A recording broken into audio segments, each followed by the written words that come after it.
Boa noite a todos. Esta é a terceira edição do programa Autistando com a PAAD. É um projeto da Associação de Pais e Amigos dos Autistas de Dracena, em parceria com a Top TV, que tem por finalidade o descortinar do transtorno do espectro autista, por meio de entrevistas com convidados de diversas áreas. E hoje a gente quer agradecer a Top TV, né, com essa parceria com a gente. E hoje nós vamos entrevistar a doutora Natália Gesteiro da Palma, advogada, mãe da Lili, que ela vai falar um pouco para a gente o que ela está fazendo com a gente na nossa associação, que ela também faz parte. Quem é a Natália? Boa noite a todos. A gente sempre fica feliz em poder participar assim, de momentos em que a gente possa levar algum tipo de informação para as pessoas. E primeiro, eu sou mãe da Lili e do Gabriel, mas é bem interessante a minha vinda para a associação, porque há muito tempo atrás, quando pouco se falava ainda em autismo, o assunto já me chamava atenção. Mesmo antes de ter filhos, mesmo antes da gente conhecer, né, de perto a história dos autistas aqui de Dracena. E aos poucos a gente foi estudando uma coisinha aqui, outra ali, e aí de repente a gente tomou conhecimento de que existia um grupo de mães atípicas que estavam procurando um melhor atendimento para os seus filhos autistas, que a gente tinha diversos problemas aqui em relação ao cumprimento dos direitos dessas crianças. Com o passar do tempo, a gente foi estreitando a relação, a gente foi conhecendo mais de perto as famílias e acabou surgindo o convite para a gente fazer parte da associação. Então, muita gente me pergunta, você tem algum filho que é autista? Não, não tenho. Mas eu sou TDAH, né, transtorno de déficit de atenção e hiperatividade. Minha filha também tem hiperatividade. E quando a gente fala de hiperatividade e autismo, eles têm algumas coisas que acabam sendo muito similares. E eu acho que talvez por isso o meu interesse no tema. Como você falou, né? Como chegou até a PAAD e qual o seu objetivo nessa causa? Meu objetivo é levar o máximo possível de conhecimento ao maior número de pessoas possível. Eu acho que sem o conhecimento, a gente fica refém do que é oferecido para a gente. E quando a gente conhece os nossos direitos e entende o que acontece conosco, nós podemos exigir aquilo que realmente é de direito. Qual o seu maior desafio? Eu acho que o maior desafio é o preconceito. A gente percebe que as pessoas ainda têm uma ideia muito estereotipada do que é o autismo, né? Principalmente quando a gente fala que existem autistas que estão aí no mercado de trabalho, que existem autistas adultos, né? As pessoas têm uma imagem assim, o autista é uma criança que tem alguns gestos, alguns comportamentos que são esperados e olha, depois parece que até que eles não crescem, né? E a gente precisa ver que não é isso. Na verdade, cada autista é diferente do outro, não existe um padrão e existem muitas pessoas que estão aí casadas com filho no mercado de trabalho e que são autistas e que ainda nem receberam o diagnóstico. E muitas vezes essas pessoas acabam entrando numa depressão profunda porque elas não conseguem se encaixar no modelo de normalidade. Né? Que ela é uma pessoa normal, mas nossa, ela é diferente, ele é caladão, ele não gosta de socializar, é esquisita aquela pessoa, e aí rotula e acaba dificultando imensamente a vida dessa pessoa e da família dela.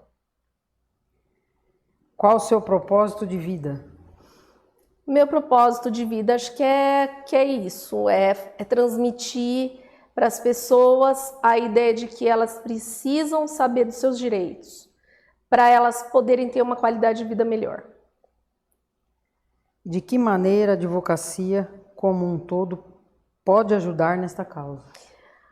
Olha, é interessante isso, porque quando a gente fala em autista e direitos do autista, nós vamos perceber que a gente vai ter que transitar entre várias áreas do direito. Então, por exemplo, nós podemos estar falando de problemas de direito de família, de direito previdenciário, algumas vezes a gente pode falar até em direito criminal, né?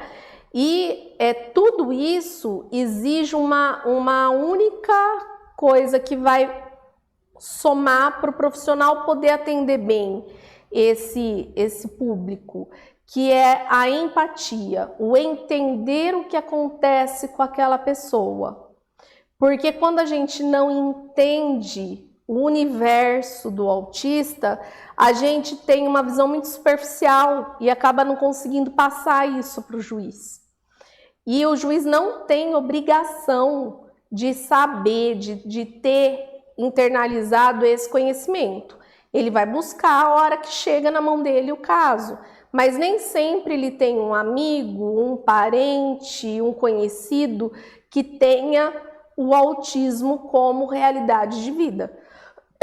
Então, nem sempre ele vai estar pronto para receber essas informações sem que o advogado dê para ele um panorama geral, sem que o advogado consiga transmitir para ele quais são as dificuldades e no que o direito pode estar fazendo diferença na vida daquela pessoa. Qual a mensagem que deixa para as famílias típicas e atípicas?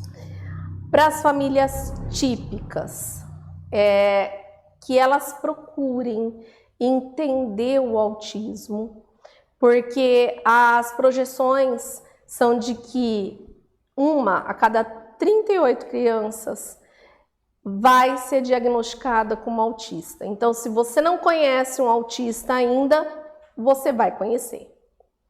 E seu filho, seu sobrinho, seu neto, eles também vão conhecer.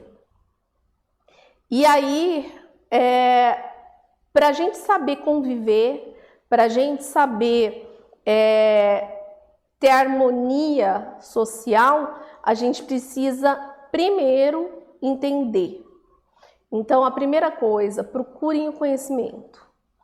E em relação às famílias atípicas, a gente sabe que não é fácil receber o diagnóstico.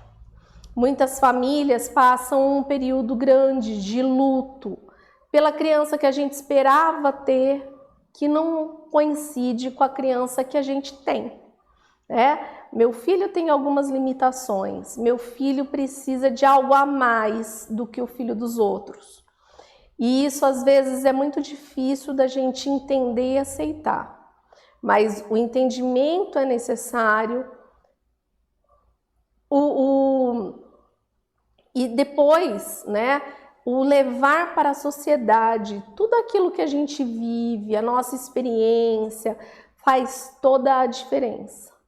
Porque a gente precisa fazer com que essas crianças cresçam com o máximo de autonomia possível, para que elas possam se tornar adultos não tão dependentes.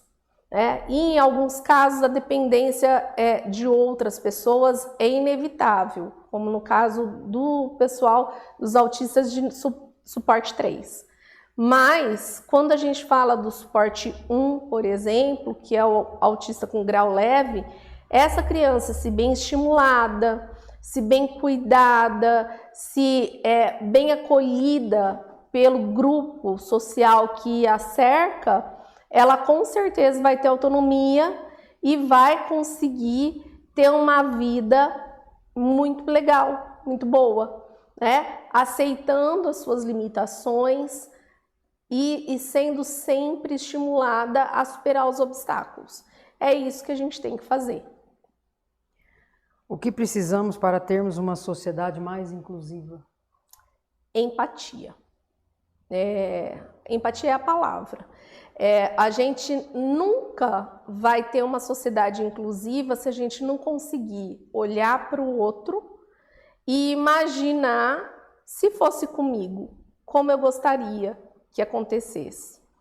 Então, por exemplo, sábado a gente estava no clube e apareceu um menininho e ele começou a olhar para o ventilador. Olhou para o ventilador e ele ficou um tempão lá no ventilador. Eu falei, esse menino é autista. E fiquei de longe olhando. Dali a pouco, ele subiu na mureta. Eu falei, ai meu Deus, e agora? Eu fui chegando perto, tal, cercando para cuidar para ele não cair. Mas eu respeitei o espaço dele, né? E fiquei de olho para ver se ele não ia fazer nada que ele se machucasse. Porque muitas das crianças autistas têm a característica de não ter noção de perigo. Né? Então a gente percebeu isso nele, ele subiu e pronto. E aí a gente ficou ali cercando tudo. Quando o pai e a mãe chegaram perto, aí eu saí de cena, mas enquanto eu vi que a criança estava longe da mãe e do pai, eu fiquei ali por perto. Por quê? Porque se fosse a minha filha que estivesse numa situação de risco, eu gostaria que o pai e a mãe daquela criança estivessem olhando pela minha, né? Então é isso que a gente tem que fazer. Não julgar, acolher e se colocar no lugar do outro. É o que eu falo, se colocar no lugar do outro, que é o mais importante. Por quê? É que nem você falou, você cuidou dela. No meu caso, eu estive um dia no mercado, que agora o mercado tem... Isso daí me deixou muito chateada. Tem um mercado na cidade que colocou o laço para a gente estacionar. Eu entrei, a vaga estava vazia. Eu fiz a minha compra e saí. No que eu saí, um indivíduo estacionou na vaga. Mas aí eu indaguei e falei, senhor... Ele falou, o que foi? Ele foi até grosso comigo, foi uma coisa que eu fiquei chateada, mas eu já estou acostumada, né? Aí ele falou, o que foi? Ele falou, que você está falando da vaga? Eu falei, ele falou, eu tenho um filho autista. Eu fiquei tão assim, sem ação, que eu fiquei quieta, fui embora, só que ele não estava com o filho, já está um erro. Não tinha cartão no carro, outro erro. Então, a gente sempre pede, gente, por favor, se coloque, é o que a Natália acabou de falar, se coloque no lugar do outro.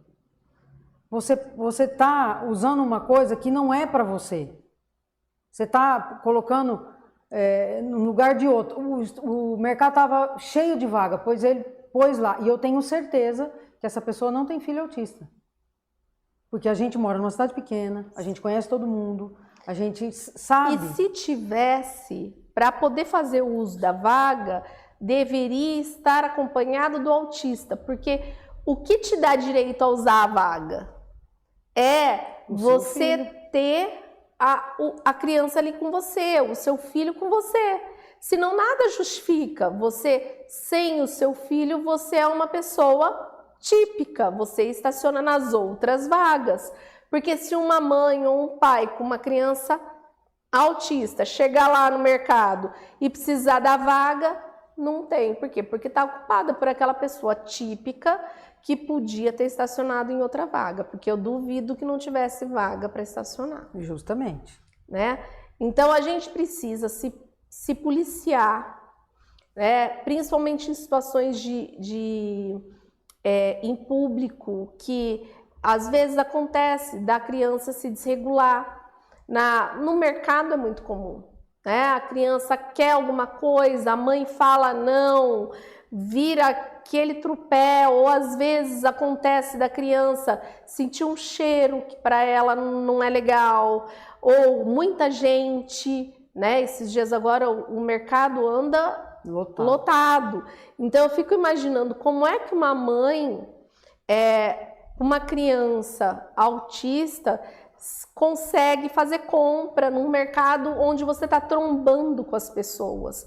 Então, muito cuidado, porque às vezes aquela criança que você acha que está fazendo birra, na verdade ela não está fazendo birra, ela está desregulada, ela está precisando de um ambiente mais calmo, ela está precisando de um tempinho para ela se aquietar e voltar ao equilíbrio.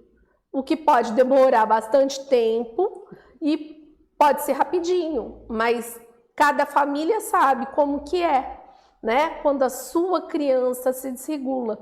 Então, a gente tem que respeitar. E se a gente não sabe o que fazer, pelo menos não ficar olhando com aquela cara de você não vai fazer nada, né? Você não vai tomar providência, essa mãe não tem impulso. Essa mãe não tem impulso, essa mãe não educa, essa criança é mal educada, e não é. Isso. Então a gente precisa ter esse olhar. Será que a minha postura está ajudando? Se não está, né?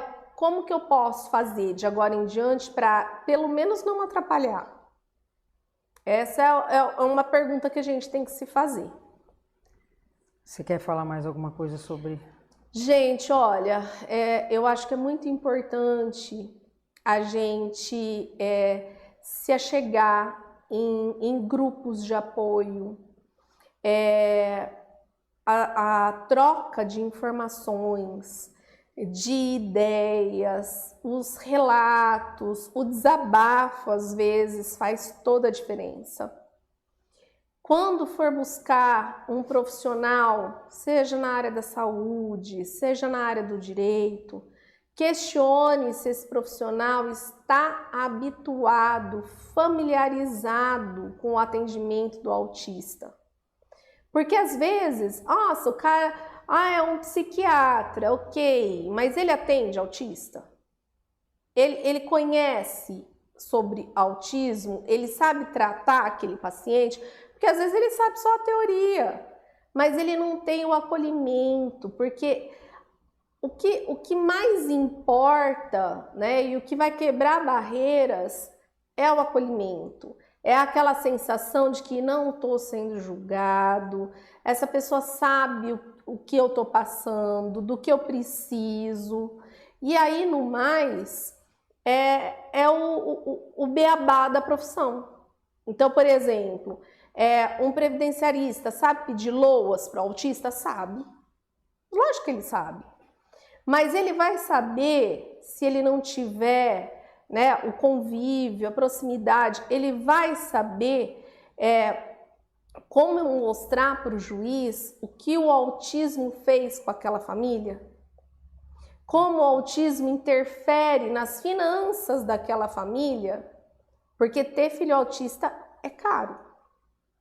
Essa é uma realidade que a gente precisa dizer. É extremamente caro. Crianças que precisam de terapia das mais diversas formas durante 20, 30, 40 horas semanais. Da onde você tira dinheiro para pagar tudo isso? Então, essa é uma realidade que a gente precisa ter em mente, de que o profissional que vai me atender, ele tem que ter o conhecimento da situação vivenciada, primeiro, para depois, então, ele poder aplicar a teoria da profissão dele naquela situação, porque isso vai fazer toda a diferença. E quem tem plano de saúde, né, Natália, tá tendo um problema também. Tá, esses dias agora, por exemplo, a AMIL e a Unimed fizeram um corte em massa de planos de saúde envolvendo famílias autistas, né, de autistas. Não é a primeira vez que acontece, e é super importante você ter na sua cabeça o seguinte: quando o autista está recebendo o tratamento, ele não pode ter o plano de saúde dele cortado. De jeito nenhum. Né? Porque isso significa uma mudança de rotina enorme para aquela criança pessoa. Terrível. Exato. Criança não, né? Todo... Ele está acostumado com aquela psicóloga. Aquela psicóloga não vai mais poder atender. Ele está acostumado com aquele tio que faz a ecoterapia com ele, não vai mais poder atender. Só essa troca de profissional já pode ser um prejuízo imenso, às vezes irreparável para aquela criança.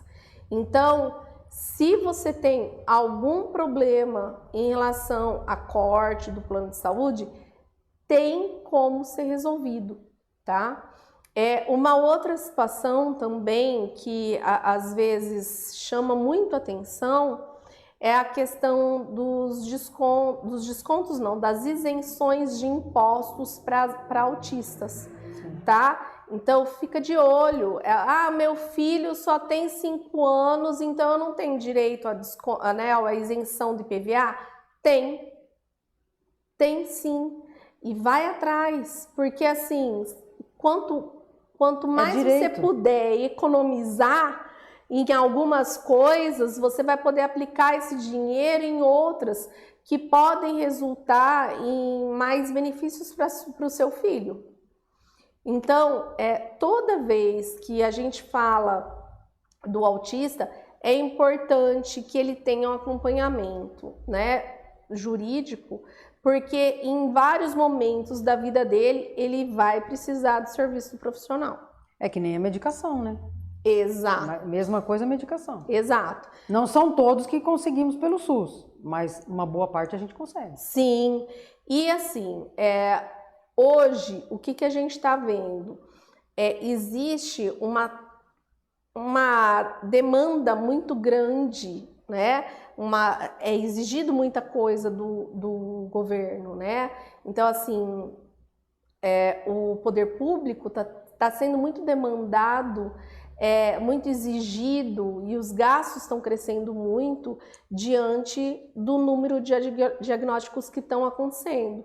Mas não é porque o poder público precisa, né, se estruturar melhor para dar o atendimento que a gente vai pegar e vai aceitar o não como resposta e deixar o filho da gente sem a terapia ocupacional, sem a hidroterapia, sem a ecoterapia, sem a cannabis, né, que em alguns casos é essencial para o tratamento das comorbidades. Então a gente precisa ir atrás daquilo que é recomendado para o nosso filho e, principalmente, se teve um não, procurar outros meios de reverter essa situação. Bom, eu acho que nós falamos tudo. Você quer falar mais alguma coisa? Não, é só para a gente encerrar. Eu acho muito importante que a gente possa acompanhar, né, as ações da associação. Sim. Né, porque a associação traz para o autista uma visibilidade muito boa, no sentido de que ela está tentando educar a sociedade para receber melhor esse público e a gente precisa se fortalecer.